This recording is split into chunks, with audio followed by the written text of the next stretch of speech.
Welcome to The Wrap. I'm Vadas here to take you through today's market action. So markets began the trading day deep in the red, but stocks bounced off the lows and closed mixed. The Dow and the Russell muscling marginal gains, while the S&P 500 slid 0.1%. The Nasdaq lost 0.5%. Microsoft was the major culprit behind today's selling action, with the Mag 7 giant down 10% following Wednesday's earnings.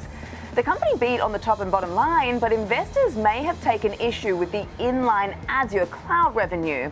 Tech stocks across the board saw weakness, but software companies saw the biggest sell-off, with firms like Salesforce, Palantir, Oracle, Datadog and Workday shedding upwards of 9%.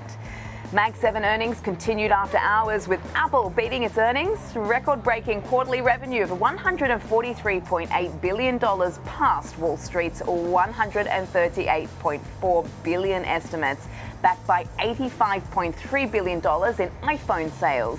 China revenue also came in well above expectations at $25.5 billion, while $30 billion in services came about in line.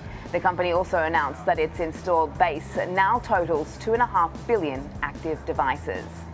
A pair of stocks in the memory chip trade also catching investors' attention after hours. Shares in Western Digital struggling to find their footing after the company posted a top and bottom line beat. SanDisk surging up to 18% off the back of its beat, thanks in part to EPS that nearly doubled Wall Street's expectations. Current quarter EPS is projected to more than triple estimates. These earnings following massive rallies in recent months as supply constraints hit the industry.